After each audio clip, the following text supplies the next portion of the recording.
We really want to know how all NBA fans are feeling. Are you confident in your team? Are you calm? Are you concerned? The Magic are 1-3, so I'm kind of in the concern category. I'm with you. The Mavs, I'm like now, calm about the Mavs. Yeah, I mean, you got Cooper Flag. He's got some things to figure out. But you're also 1-3.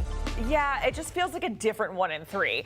Let's welcome in our Ashley Nicole Moss. Ash, we're going to start with your New York Knicks. 2-2, coming off of back-to-back losses. I know you know this very, very well, and the bar is always very high for this team.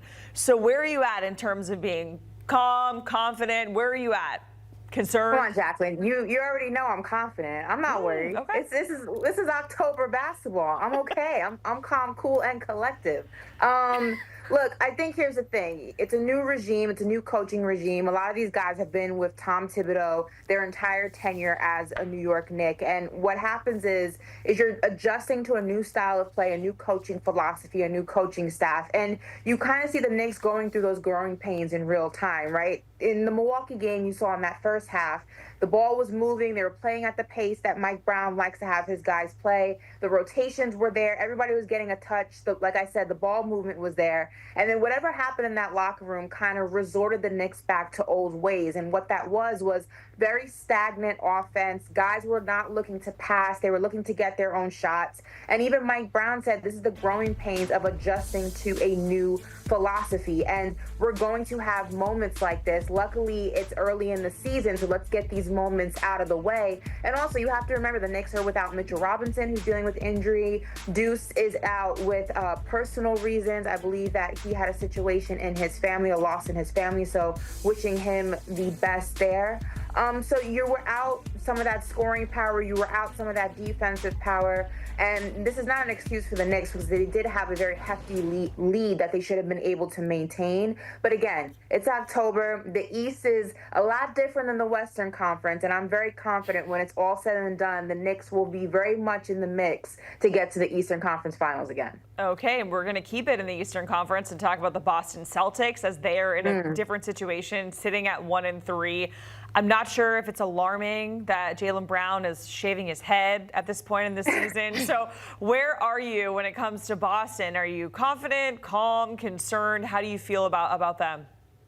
Well, I'm confident in the fact that Jaylen Brown trusts his barber enough to shave his head. That's a plus. But I'm concerned in what I'm seeing on the court. Here's the thing. When you lose Jason Tatum, you lose a lot. And, you know, there was a lot of conversations when Jason Tatum was playing about whether he was the face of the Celtics, whether the Celtics were better without him, and all this crazy talk. And now you're really seeing, like, no, they're not. And not just because of who he is as an individual player, but also the trickle-down effect, the way that he's able to make everybody on the floor better. So when you remove a player like Jason Tatum, what happens is everybody moves up in the rotation. So now Jaylen Brown, who plays off of Jason Tatum, is now the number one option.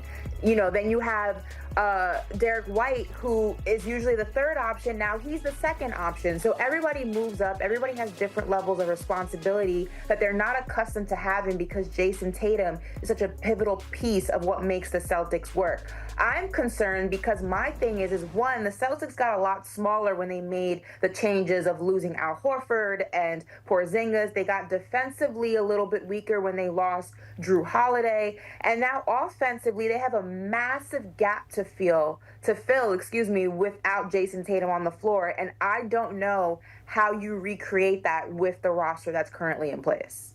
I can't believe I'm already looking at play-in teams right now in that graphic in October. And I have to sit here and think about the Magic being a play-in team. Like, there's months for that. They're going to be fun. Guys. No, that's a playoff team. Don't worry. I have faith in the Magic to figure it out. Okay, you know I was fishing for compliments there. Thank you. All right, let's go to the Golden State Warriors. 4-1, man. They got wins over the Lakers, the Nuggets, the Clippers. If Chef Curry is cooking, you got to feel confident.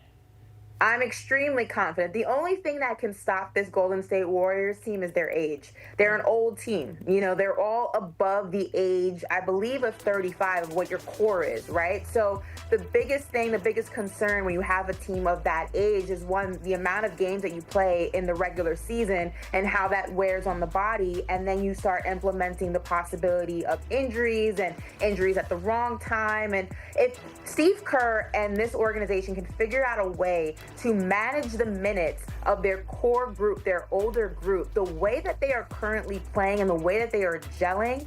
This is a Golden State Warriors team. I know I said Brad Bocking was crazy when he said NBA Finals. I still think he is, because I still think the Denver Nuggets, OKC, I believe that they are atop of the list when you talk about the NBA Finals and coming out of the West. But if the Golden State Warriors can stay healthy the entire regular season, or at least be healthy when the playoffs come around, and they continue to play like this, I don't know. Brad Bocking may be a little crazy, but not a whole lot crazy. So that's an improvement. I mean, we gotta give some credit to Brad, right? And to your point, health is certainly a factor, especially when you consider how stacked the Western Conference is year after year. We're gonna keep it in the West. Talk about the Lakers. They're right at 500, but dealing with injuries to two of their main best star players, and not only LeBron, but now with Luka. So what is your overall vibe on this Lakers team as it stands right now? So I'm calm, and that is because of the strength of Luka and LeBron when the season does progress. I believe that the Lakers are being overly cautious with LeBron because of his age. I think that they are going to prolong the amount of time they manage his injury. Because I think that ultimately what they're looking to do is have him ready for when it counts, right? I think Luka, obviously, he's lost the weight. I think that's going to help him tremendously in the season. He's dealing with an injury now, but he, I believe, is going to have a relatively healthy season. You want to get these kind of bumps and bruises out of the way. But here's the thing. I just don't know. Again, I always give the Lakers a little bit of an edge strictly on the power of LeBron and Luka. I'm not confident in this roster. I don't believe in this roster. I don't think this roster goes far if they make it into the playoffs. So when you say, where am I? I'm confident only because of LeBron James and Luka Doncic, but I just don't believe in this Lakers team. So it's going to be interesting what they do with LeBron to make sure he is as healthy as he possibly can be come later in the season. And I think you're going to see the Lakers load manage him throughout the entire regular season to make that a possibility. Yeah, Luka out for about a week, and then LeBron eyeing mid-November for a return, again dealing with that sciatica issue. They said it may be even longer than that. They are in no rush to bring this guy back. He might be 41 by the time he comes back. You know his birthday's in December, so. Come on, Ash. It is crazy that he's 41 and still playing at this high of a level. Ashley, we appreciate it, giving us a vibe check on some certain teams in the NBA, and we're looking at the slate tonight. The Rockets and the Raptors, Cavs and the Celtics are in action. My 1-3 Magic, as mentioned, hitting the road and taking on the Pistons. And then in that late slate, the Lakers, without Luka, without LeBron, taking on the T-Wolves, 7.5-point dogs.